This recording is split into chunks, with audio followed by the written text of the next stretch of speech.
West Vancouver, the waterfront community. The following presentation will be a high-level narrated shore walk extending from Ambleside Park to Dundarave Pier.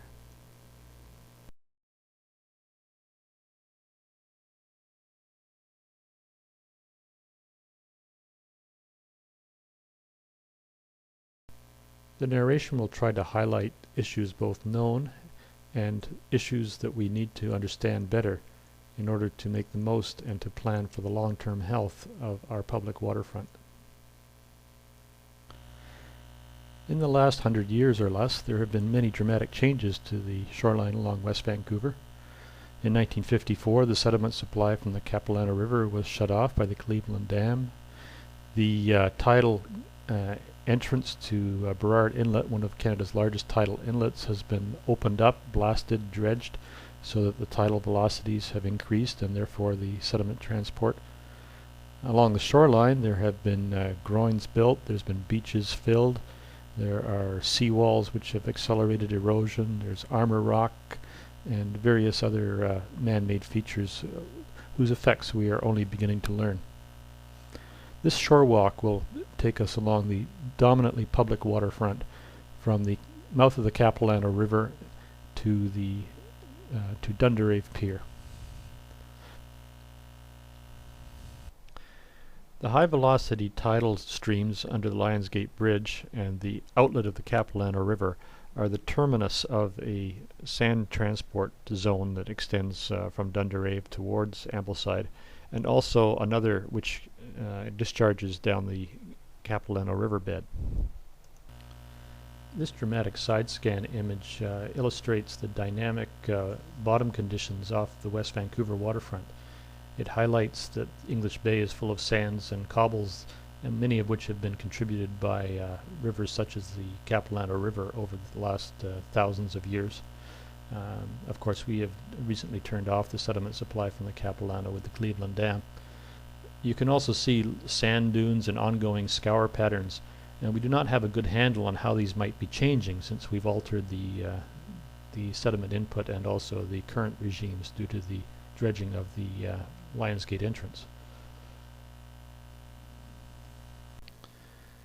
This is an 1899 chart of the first narrows, and you can see that prior to dredging and blasting, this cross-section was substantially more constrained than it is today, and there were significant sandbars both along the shoreline and also inside the harbor due to this formation.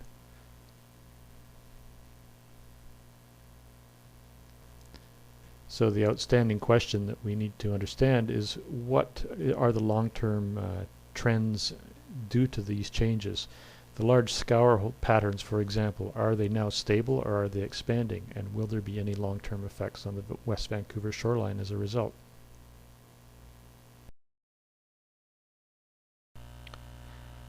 This image shows the extent of the tidal current, which ebbs well out into English Bay at high velocity. It also shows the terminal bars at the mouth of the Capilano, which receive material from the Dundarave to Ambleside beach transport system, and in particular receive the material that leaks around the Ambleside groins. Now much of this is sheared off by these strong currents into deep water.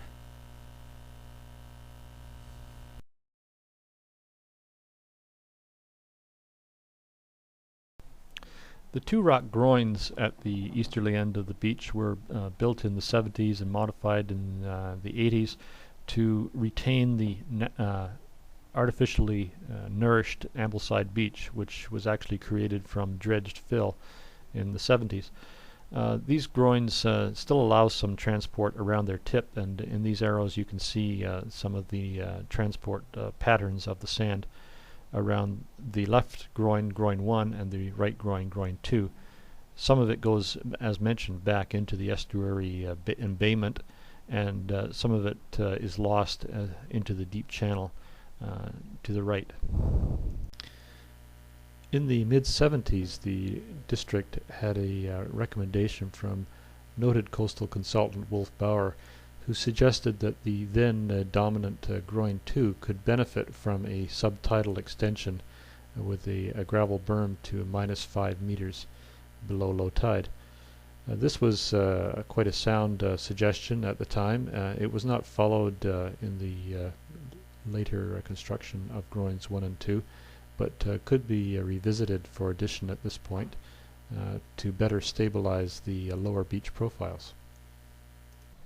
You can see here in this picture of groin 2 at low tide that there is an obvious transport of the beach sands around the groin tip.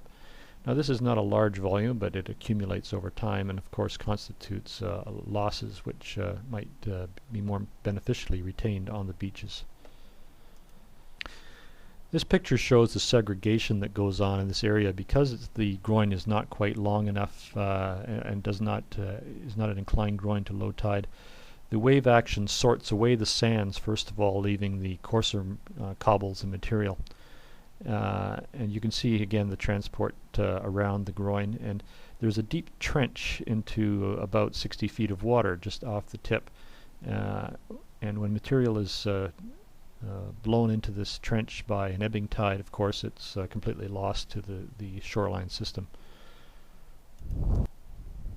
Here are some of the various transport vectors that go on in this section of shoreline depending on the state of the tide, and also a suggestion that should material be retained between groin 1 and groin 2, it would then be available for beach nourishment for areas that had perhaps lost material, such as up by the yacht club from time to time, rather than needing to import sand, particularly sand lost due to major storm events. Again, a notable active sediment transport zone between the two groins here, with the mobile gravel on the left, which eventually makes it around the tip, and the more stable gravel in the lower beach area. There have been many reports over the last 25 years which have urged a better understanding of the sediment regimes along the shoreline. It's apparent that there are several sources: Marr Creek, Lawson Creek, McDonald Creek, and also a residual supply coming down the Capilano River. It's obvious also that the large volumes that were historically supplied, which are shown here in these large sand waves, are no longer there. So a better grasp of the long-term trends for the shoreline would be well worthwhile. West Vancouver has jurisdiction over the water out to 1,000 feet from shore under its water lot head lease, shown in the yellow boundary. So it's notable that this high-value area is where the knowledge gap is the greatest. We have survey data down to the water's edge and surveys data in the deep ship channel area, but not enough data in the nearshore areas where the highest habitat productivity and the influence on shoreline erosion takes place. As a start on gathering this information, a pilot hydrographic survey was done in 2005, and you can see the results in this graphic. The red is sand, and you can see the constraint at Navijack Point and the drop-off at that location, which influences the shape of the shoreline to some extent. There has been in the past some mapping done under the Burrard Inlet Action Program of substrates and habitat along the West Vancouver waterfront in the Ambleside area, and there was some eelgrass meadows defined, for example, fronting Ambleside Beach, but only at the westerly end.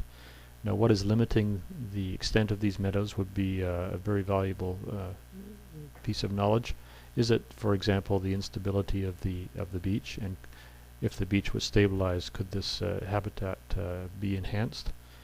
These are questions to be asked.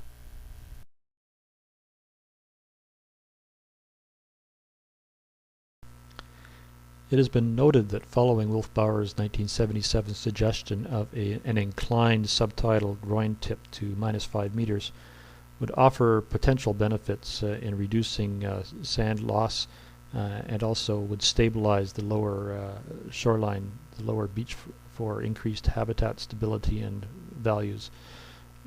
This could be accomplished with imported material, but there is also a potential to use rock which appears to be surplus to the functional requirements that is already in the groin itself.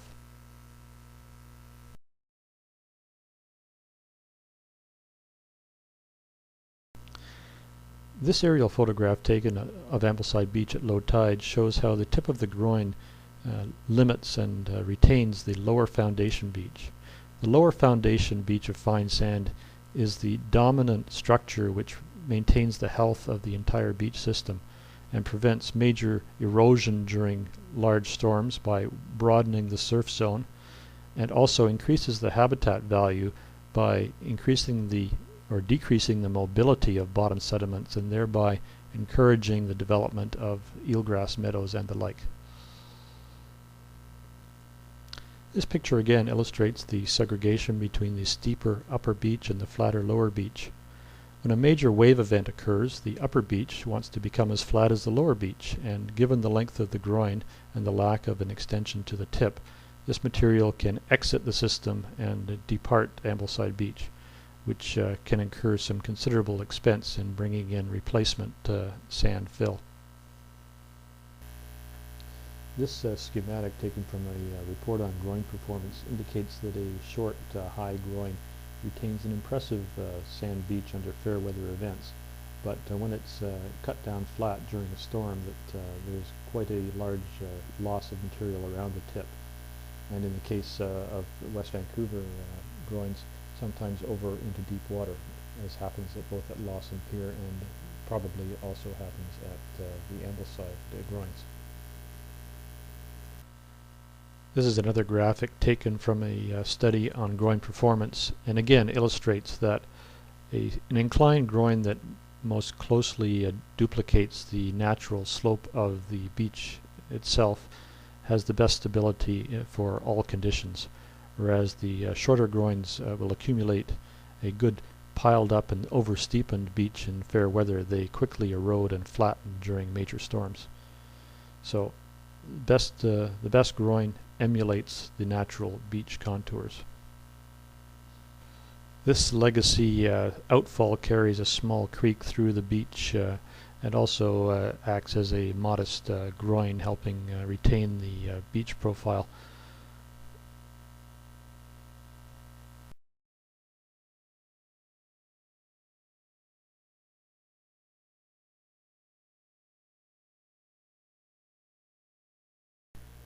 This photograph illustrates what has been done on the Vancouver side with rehabilitating an outfall into a naturalized stream formation. This archival photograph shows what the beach profile looked like in the mid-80s when the beach was refilled with dredge material. No accurate surveys have been discovered. However, it appears from the photographs that there has been a net loss of the beach profile since that time.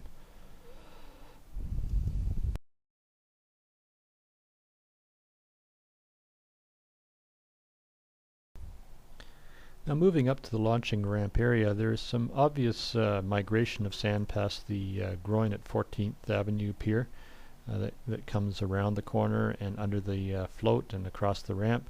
And here you can actually see there's a strong flow on low tide, which the source is not readily apparent, but this flow serves to continually erode the fines from the nearshore beach area and force it around the tip of the launching ramp lock blocks. You can see here an apparent pulse of sand and gravel moving along after a wave event, and in this case migrating under the float, which of course goes dry at low tide during the summertime. And again, this image shows some apparent and obvious sand transport patches there, which change from month to month, and but being very fine sands, they are not stable at any appreciable slope, which results in the upper beach being somewhat denuded of material. This is a very high profile and prominent piece of public shoreline, and is likely that a small investment in improved knowledge and some pilot efforts could offer dramatic improvements in the naturalization and the restoration of habitat and the improved function and aesthetics of this area. From a functional point of view, these small boulders and large cobbles are a bit of a hazard to the use of this recreational beach area, and could easily be removed probably by hand labor in the course of a few days. These become exposed every time the fine sand gets eroded, and it would also be useful to find out the source of the drainage that constantly sweeps across this area. Is it perhaps leakage from the outfall that is embedded in the 14th Avenue groin?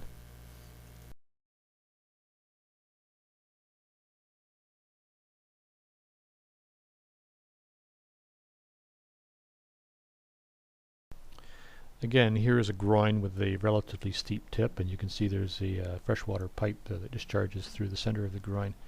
And it's also apparent that the beach is at capacity, and the only limiting factor on this is the toe of the groin.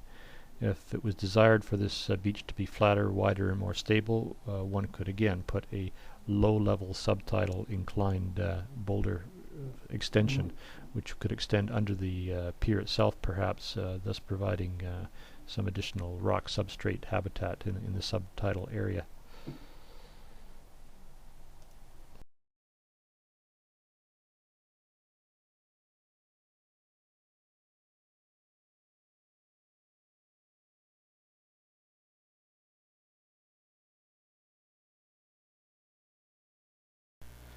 This is an aerial photo which opportunistically seems to have been taken at a time of clear water, and you can see the substrates and the various patterns that are present in the beach. And also you can see the degradation of the shoreline contours fronting the seawalls along the Argyle lands up to 15th. This photo demonstrates quite a variety of transport phenomenon, both from the transport at Lawson Pier and the losses, and also some of the erosion that's occurring in front of some of the Argyle properties between the 14th and 15th Avenues, and also the transport around the tip of the groin at the 14th Avenue Pier. Just as an aside, the 14th Avenue Pier was severely damaged by storm wave conditions and impacts by log debris. It is a resilient structure, but it was fortuitous that the deck planks on the structure were placed diagonally. This was the key structural factor which led to its supporting itself even through the loss of several pile bents. If it was wished to further ensure that this resiliency continued, there are some minor nailing and fastening features which could be considered for the structure to make it more damage resistant. Again, aerial photos are very useful to follow long-term trends, and these two photos taken between 1954 and 1974 illustrate some of the recession that has occurred, particularly to the upper beach area in that period.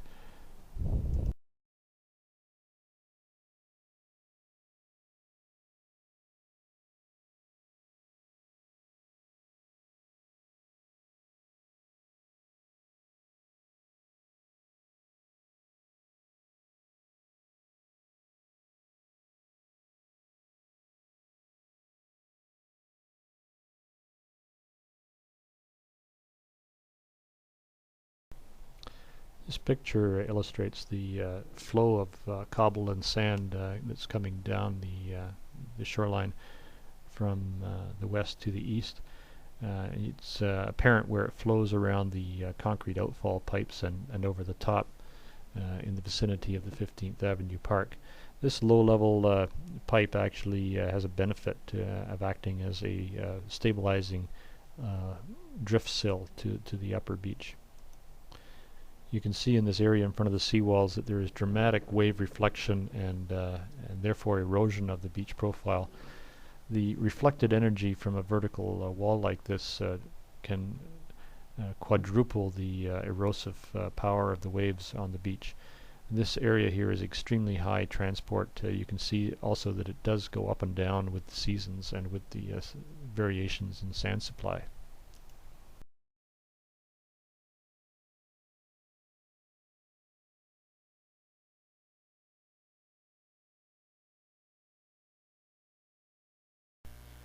The 91-92 waterfront directions study addressed specifically the erosion in front of the Argyle seawalls, and one of the solutions, the ideal solution of course is no seawalls. One of the alternate solutions was to produce a perched beach by the placement of boulder gardens along the low tide line, which would support an upper beach and also provide subtidal habitat, of course.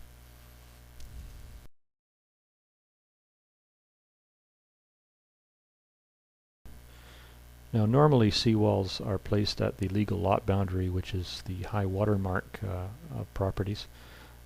It looks as though some of these seawalls had to be extended in the past further seaward, probably due to overtopping. As mentioned previously, as the beach erodes in front of seawalls, the wave height increases and overtopping becomes more of a problem. Of course, this means that at a modest tide, the water is too deep to walk past the seawalls, and access is blocked to people who might wish to walk the upper beach area. Also, of course, the beach is rendered to be very cobbly and uncomfortable for use and access by people. You can see here how the transition zone at 15th Avenue Park it begins to transition to a much healthier beach profile just updrift of the seawalls, assisted of course by the low-level drift sill created by the concrete pipe and the stump. If you go westward of this point, you have quite a healthy upper beach of sandy materials and vegetated foreshore. Features like embedded stumps add both habitat diversity through retaining moisture and allowing the growth of plants and bugs, and they also provide a natural beach stabilizing embedment, as in the case of this stump, which is helping to retain the beach, as you can see in this image.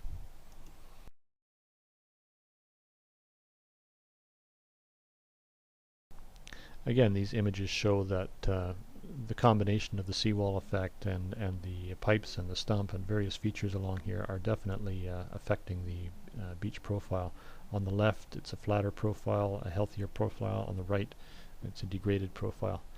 Now, the pipes themselves are not exactly aesthetic, but these could again be perhaps considered to be turned into a more naturalized feature, such as a bouldered replacement.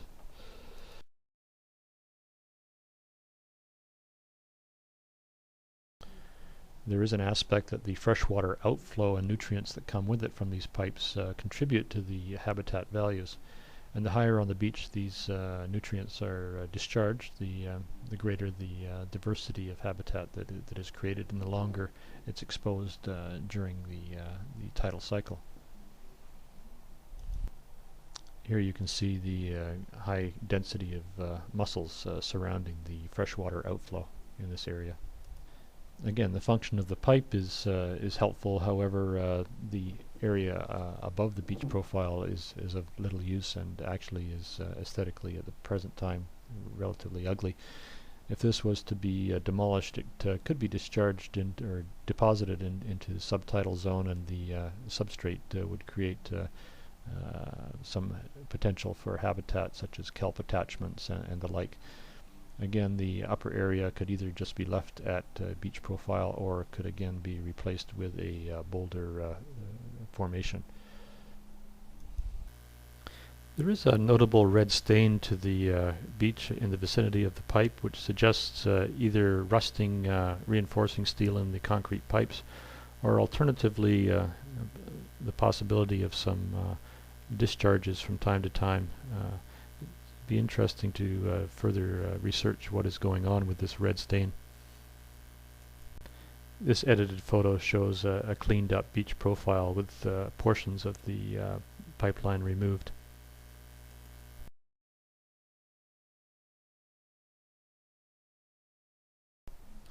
Some of the natural features which could be enhanced and built into the beach are, as mentioned, the large wood debris, consisting of large stumps and notable weathered logs.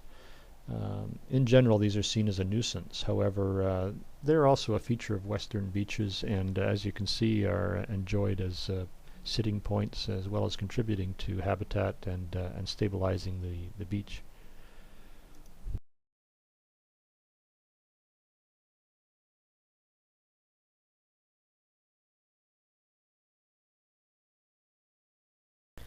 Now, the coastline in the vicinity of the Lawson Pier is quite interesting. It comprises a fairly narrow bench which drops off quite steeply into deep water at the tip of the pier. And it's quite possible that this is the reason this location was chosen for the pier. Obviously, it's the shortest distance between the shoreline and deep water for loading and unloading. However, this doesn't necessarily make it the best shoreline management feature. During fair weather and small wave events, you can see a significant transport of pulses of sand and cobble material past the tip of the pier. However, again, during a major event, this material flattens out dramatically, and it is strongly suspected that there is a large accumulation of material which has been lost to the system by being deflected by the groin structure and basically shunted over the edge into 60 feet of water. This image taken standing on the pier shows two significant pulses representing two tidal cycles of medium waves on a summer's day that have been transported past the tip of Lawson Pier.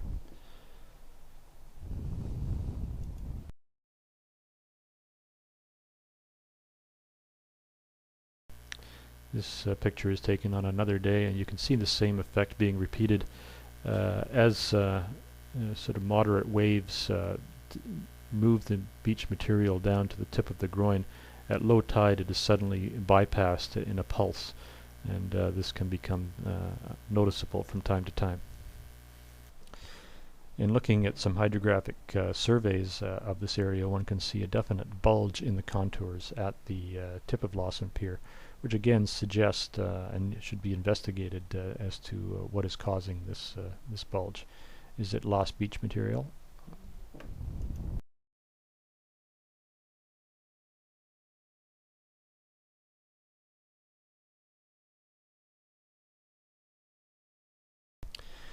Now, fortunately for the shoreline processes, this pier is quite degraded and relatively leaky. And it's apparent in some of the aerial photographs that a certain percentage of the beach material during storm events actually is pushed through the pilings, through the rocks fill, and out the other side. And this is probably a benefit for the health of both the upstream and the downstream shoreline.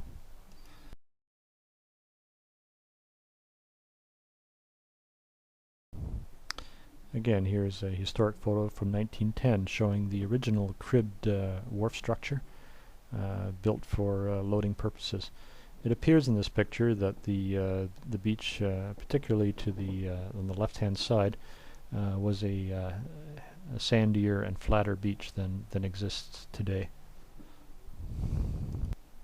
Now, Lawson Creek is a particular source of sand and cobble supply to this beach area. It's also a rich habitat area. You can always see quite a variety of both aquatic and bird life in the area of this estuary.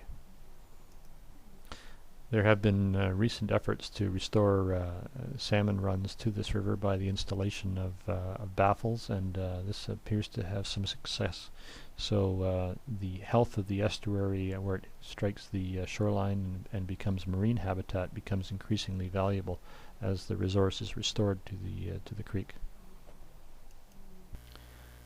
There was intense public consultation in the 91-92 waterfront direction study, and the overriding priority of the public was for contact with the water's edge. This occurs from place to place along the waterfront, but there are other opportunities for this to occur beyond those that exist at present.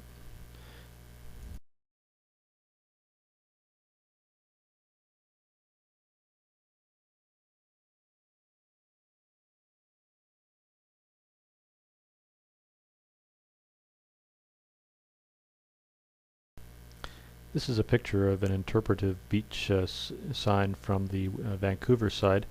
There's obviously a similar potential for an interpretive trail along the shoreline in West Vancouver.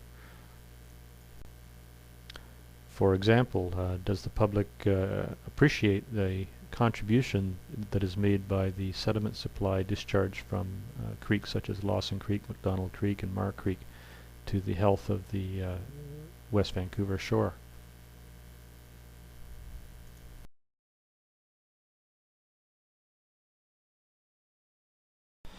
You can see in this aerial photograph that as each creek discharges to the shoreline, there is an increasing width of shore.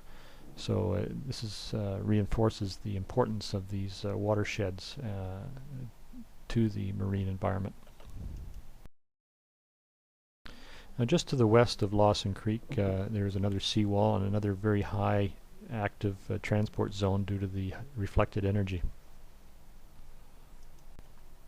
This varies seasonally and from storm to storm, and for example this area of intrusion here will fill up with a bit of a sand beach collection, and then the next time there's a storm it will be cut down again.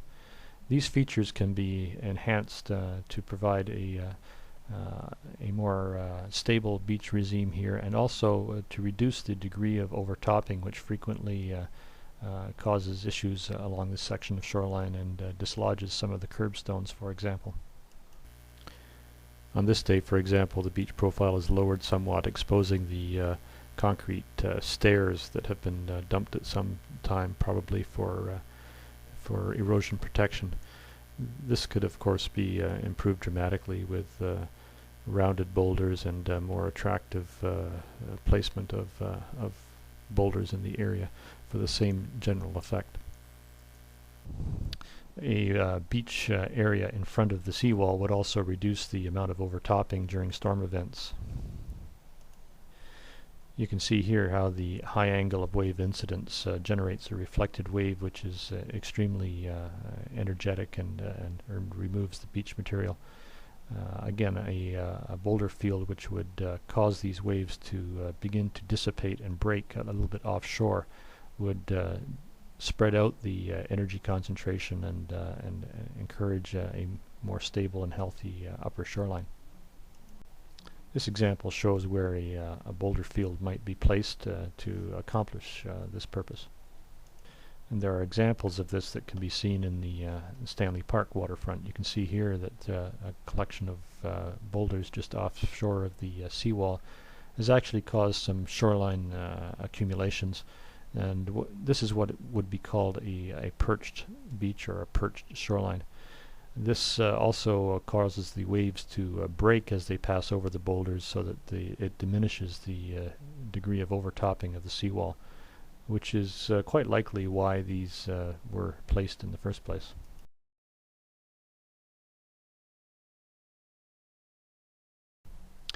And here we are at McDonald Creek box culvert. You can see it here in mid-January. The culvert has been sort of intruded with beach transport material and is quite full. And here's the same culvert approximately 2 weeks later after a major rainstorm event, and it's apparent that a large volume of material has been ejected from the creek area. Again, you can see that adjacent there is a line of placed blasted rock here, which tends to channelize the flow to deep water. And then a further 2 weeks later, and you can see the beach is now starting to migrate past and infill the eroded channel again. Now, when this creek was blasted out along this channelized cut that was held in place by the rock boulders, that material would have been largely blasted off into the deep water over the slope and probably lost to the shoreline system. Every place where there's a collection of a few shoreline boulders, you can see that after an event like this, the material that is available accumulates into a wedge of shoreline. So you can see that even the placement of a few boulders emulating some of the formations out by Navy Jack Point could create a much broader beach here to replace the steepen profile that has occurred because of the intruded seawall. So the seawall could remain, but you would restore the historic flatter profile, cause the waves to break further offshore, reduce the degree of overtopping, and perhaps even allow some upper shoreline vegetation to have the stability to allow it to take hold.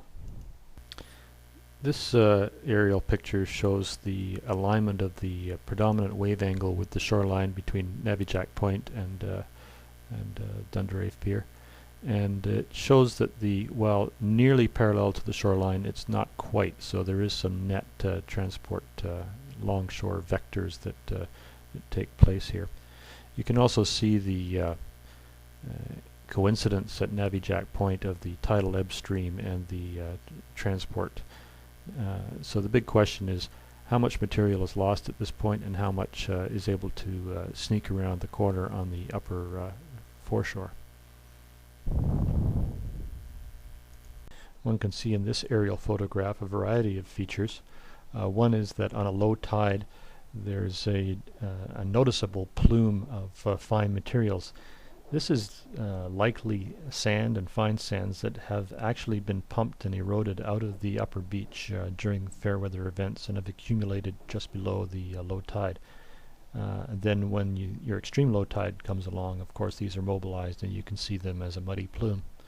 Now looking up towards Navijack Point, there's two features there. One is a broad beach. On the upper beach is wide enough that some materials can be transported in the upper shore zone around the corner and down drift. And the lower area there that shows a dramatic change in the water coloration, which is the shear zone for the tidal stream and also the drop-off point of a deep geographic gully at that location. So the finer materials that are transported along in that subtidal zone have an excellent chance of being sheared off into deep water at that location. These features are indeed the defining features for the lower shoreline and the width of the beach between Navijack Point and Dundarave Pier. It is notable that the beach profile from Navijack westwards has very little variation. It is essentially a subtidal sand bench and then a cobble armored sand beach and then the rock armor of the seawall. There's a lack of variation along here, and there is a lack of kelp substrate, for example, due to the sand covering any hard bottom area. And so that the introduction of some variation and diversity along here could have some multiple benefits which might be worth investigating.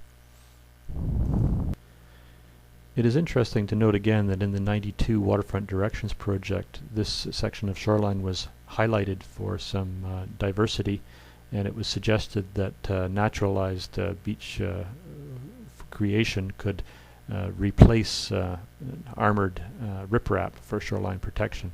It was also suggested some options for the point. One was a submerged intertidal tombolo of rock to encourage a small beach formation there. Another one was the creation of a headland.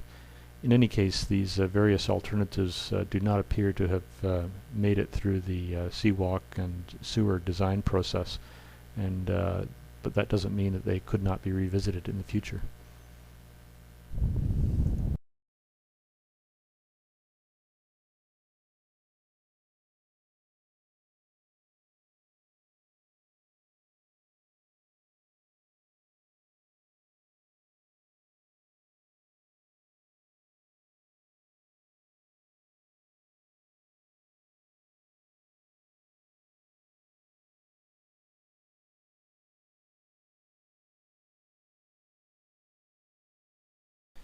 Again, avoidance of loss of the valuable shoreline sediments is of interest along this at this point. And the existing broad beach does cause the retention of some sands, and there's tide pools and starfish and a variety of habitats in this area. and it is suggested that further placement of boulders in this area would actually enhance this existing function.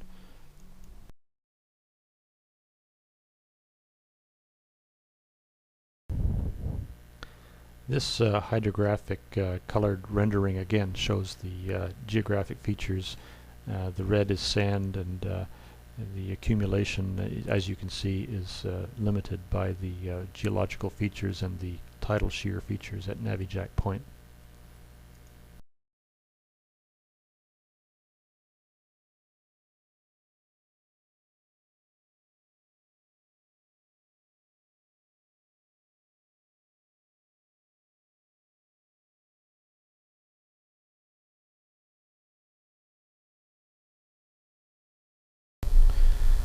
This example from the Spanish Banks area on the Vancouver side demonstrates the principle of a detached inclined groin, which allows storm passage of sediment over top and shoreward of the boulders.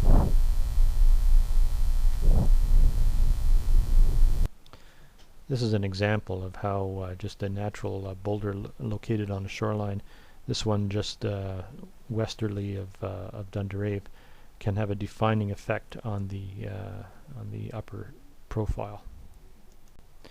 You can see this feature at some points in the Stanley Park waterfront occurring again with a seawall behind and boulder fields in front. From the public use perspective, it's interesting to know that Navijack Point receives the latest sun in the day on a summer's day.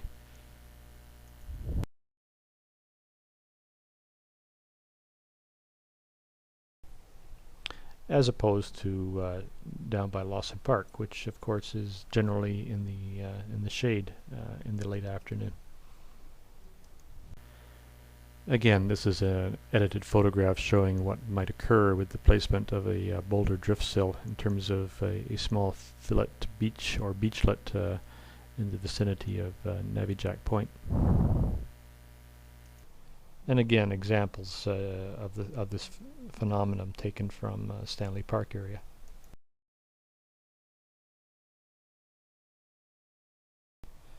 And the boulders already occurring around Navijack Point, as you can see here. And this illustrates some of the diversity of habitat that these boulder clusters can create. There's the offshore substrate, which creates strong attachment points that are not pulled loose during storms for the kelp itself. And then on the shoreward side, you have these perched sand pockets and in tidal pools clustered behind the boulders, and quite a variety of aquatic vegetation and associated life, and also the attraction of birds that come to feed in this rich area. Of course, encouraging the waves to break further offshore also has benefits in reducing the energy and reducing the overtopping of the seawall, and allowing a flatter beach formation to occur, and reducing the pumping of sand from beneath the cobbles.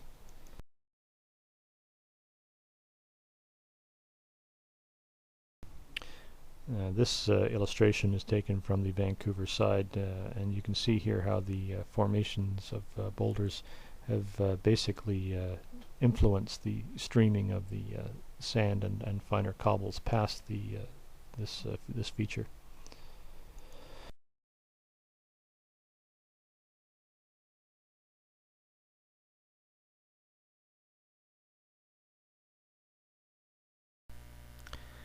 It's notable that along the shoreline there are quite a few freshwater discharges from pipes through the armor, and it's also interesting to note how the aquatic bird life congregates around these outflows, presumably because of the richness of the marine life in the vicinity.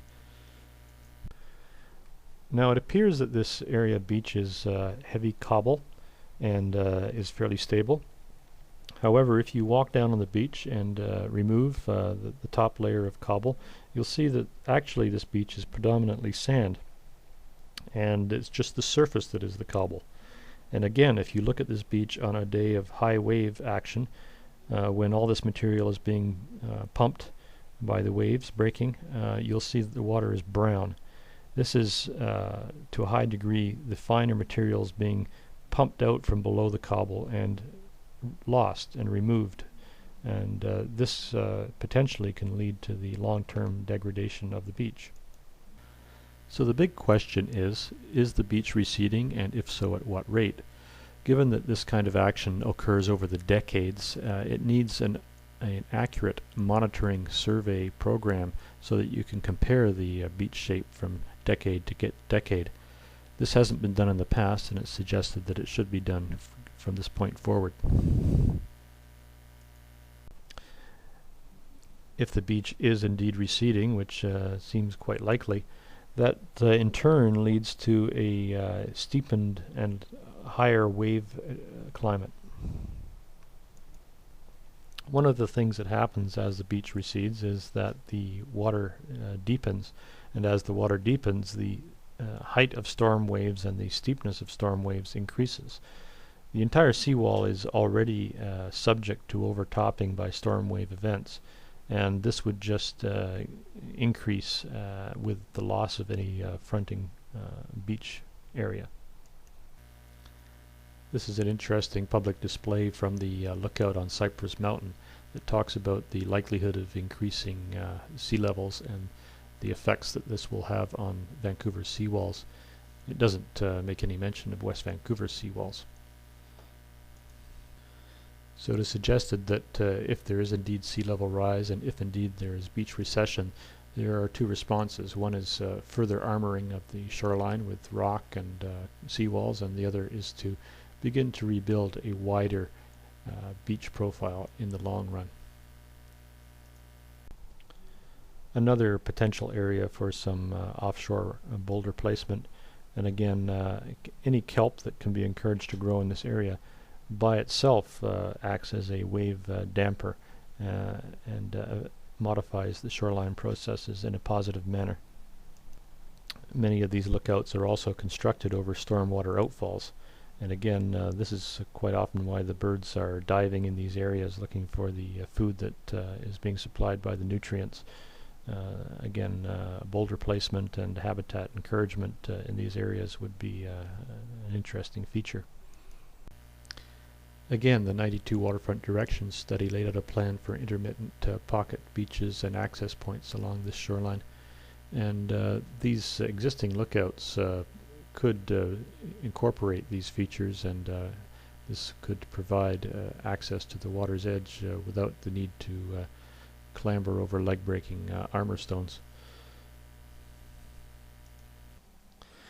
From any perspective, the rock armor is a dominating barrier which stretches continuously for about 2 kilometers with no interruption. Again, two photos which show the potential alteration in a natural way of the shoreline profile to try and restore the width that might have been existing prior to the infilling of the first the railway embankment, then the seawall and the sewer widening. This edited photo shows how foreshore vegetation might be restored in the upper beach with such a pocket beach. Such a fillet beach or beachlet could also provide access points through the riprap barrier, as mentioned, to the water's edge. This edited photo shows what it might look like. Again, we're talking about using natural processes to build the wider beach, or to restore the wider beach more accurately. And again, this is an example from further to the west of a beach formation which has been defined by the existence of a large boulder cluster. Again, a before and after conceptual edited photo.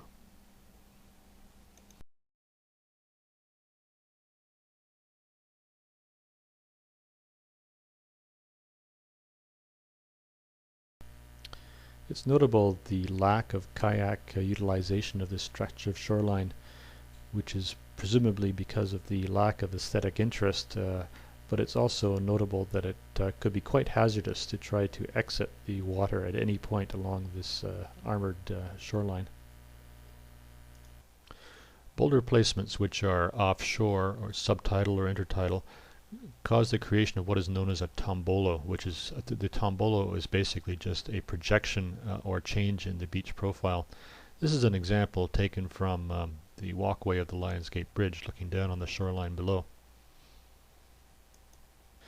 This is another edited photo showing enhancement of an existing small fillet of pocket beach which could be further encouraged with some strategic boulder placements. Now, embedded wood debris in natural beaches provides humidity, nutrients, and shade that can encourage habitat growth in what would otherwise be a relatively sterile environment. Efforts were made at the time of the seawalk construction to implement some log debris features. However, it's apparent that these were implemented by a contractor. They're stable logs armored with wire rope, but the habitat value is marginal. This could be considerably improved. Here's another example of a stapled cut log which is high and dry and will take a long time before this produces significant habitat value. Alternatively, here's a natural driftwood log that has been made porous by teredo action and has some character. It would be relatively straightforward to come along with a rock staple and anchor such naturally occurring drift logs onto the upper foreshore. You can see that this natural piece of driftwood has actually encouraged some growth in one season. And with a little bit of encouragement, some gravel embedment and a staple to hold it in place, this could be further enhanced. It would be also interesting to see whether features such as this could be used to assist in deflecting floating debris from striking the seawalk and the curbstones during moderate wave events.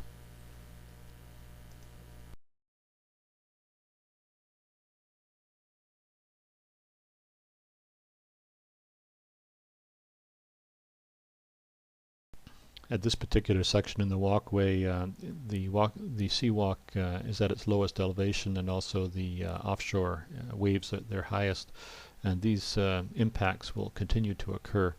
As mentioned, one solution might be some anchored logs to keep the floating debris offshore. Another option for consideration would be placement of some larger granite boulders to accomplish the same function.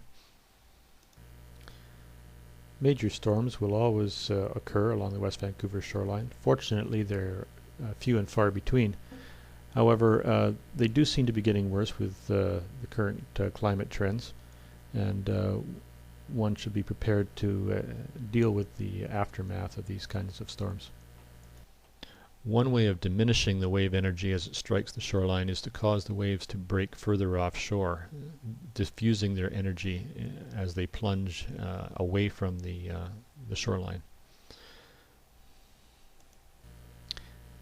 Again, it's well known that vertical seawalls aggravate the reflection of wave energy and cause dramatic erosion during storm events. And as the water gets deeper, of course, the waves get higher, so it's a self-compounding situation. Anything that can be done to encourage the waves to break further offshore dramatically diffuses the energy concentration coming ashore and striking the seawall. So concepts such as intertidal or subtidal reefs or enhanced kelp forests are all options that might be developed or considered for this for the benefit of the stability of the shoreline. This edited photo, for example, suggests a concept of an offshore subtidal rock bar, which would provide both stable kelp habitat for a kelp forest and also would assist in a retention of a perched beach fronting the lock block seawall.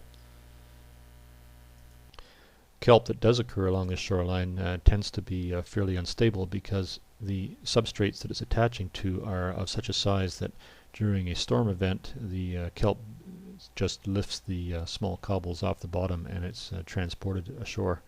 and pounded into the surf, of course. The addition of larger boulder habitat along the subtidal contour would encourage a more stable kelp forest. It should be noted that when the Dundarave Pier was constructed and turned into a groin, much of the sediment which migrates around the tip is deflected along the subtidal line, which effectively has smothered some existing kelp forest habitat or rock attachment points. Again, storms will occur.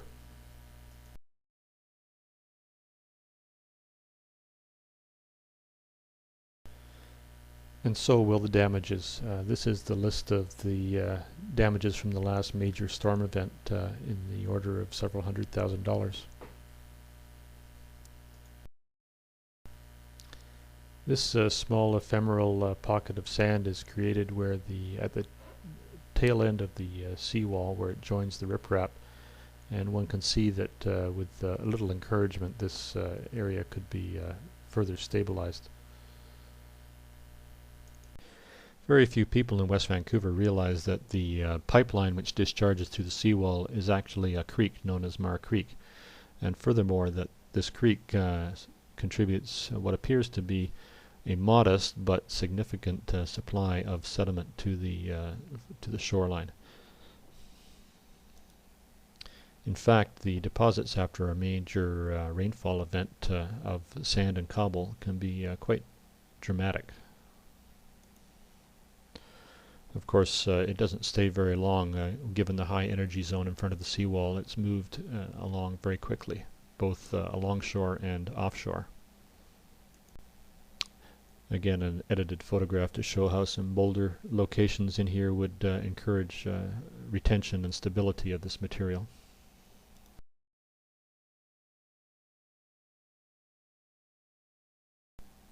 Here again, these light areas in the photograph show the large volume of material that can be deposited in one major rain event.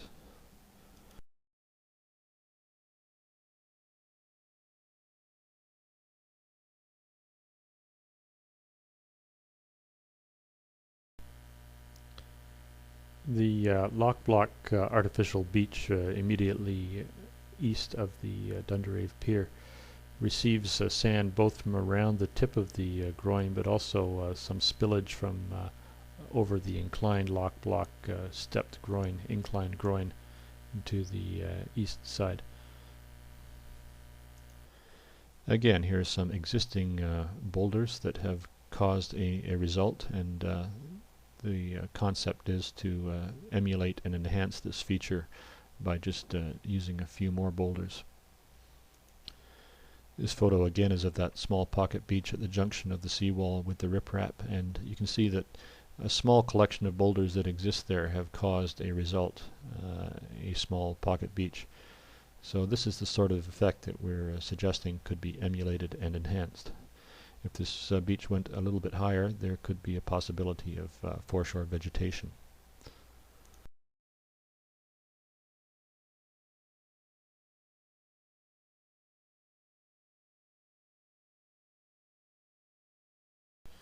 This picture from Stanley Park shows how differing treatments have addressed some seawall overtopping and erosion in that jurisdiction.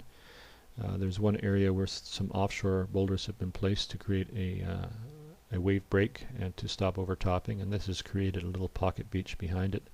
And also further down, basically rounded boulders have been placed immediately adjacent to the seawall, and you can see that vegetation has taken over in this location as well. Again, two edited photos to show the progression that might occur with some strategic offshore boulder placement.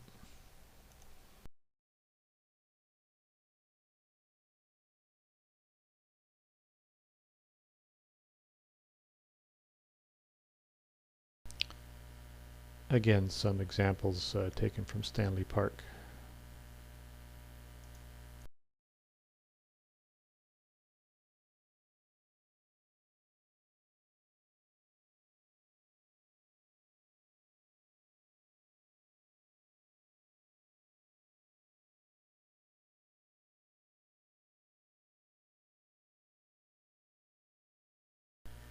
Again, back to Dundarave Pier, there is a point of contact to the water's edge here that is provided by the small pocket sand beach, which is held in place by the inclined lock block groin.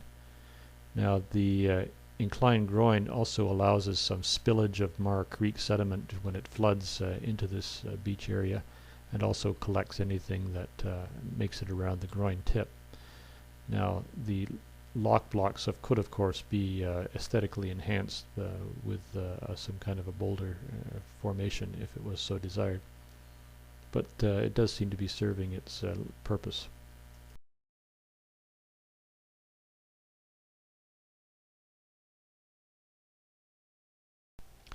It's notable that when the Dundarave Pier was first constructed, it allowed storm transportation of beach sediments to transit the wharf at the shore end.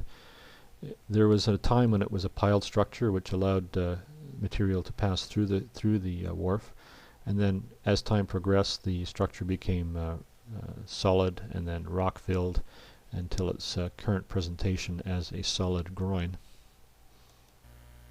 It's interesting to note that Dundarave Pier was originally constructed in its form and location to provide deep water access.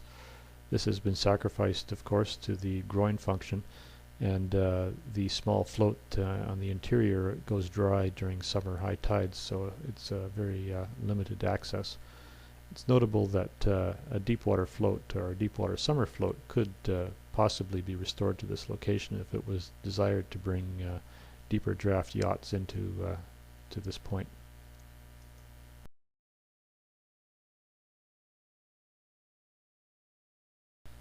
In this aerial photograph from 1949, there's no appreciable accumulation of shoreline or erosion downdrift of the pier. This could perhaps be because the pier is still a piled structure at this point. In this 74 picture, the beach upstream of the now filled pier is filling in and is reaching capacity, and the downstream area is experiencing a similar rate of erosion. In 1994, the upper beach is at full capacity, and a loss of material continues to occur to the downstream foreshore.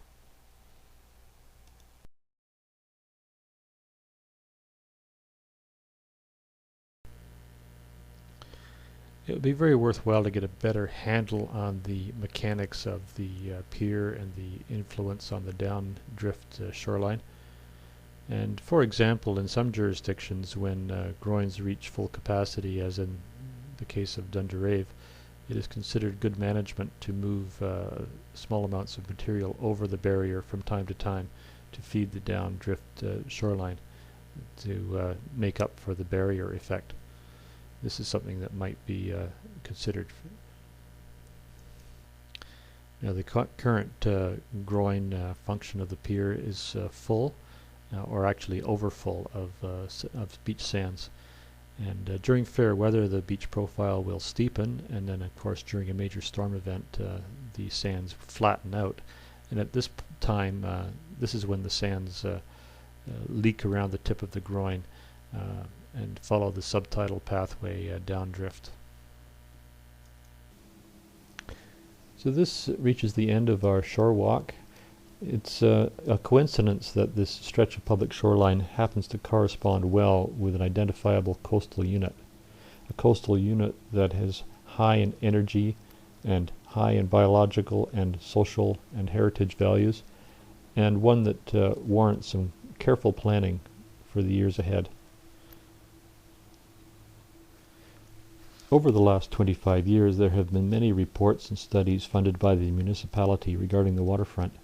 There have been action items suggested, and also the gaps in knowledge have been identified. In 1992 in particular, there was a study called the Waterfront Direction Study, which was done with much public consultation and recommended a 15-year action plan. A few of these items have been accomplished. The action plan recommended that it be reviewed in 15 years for progress and for redirection.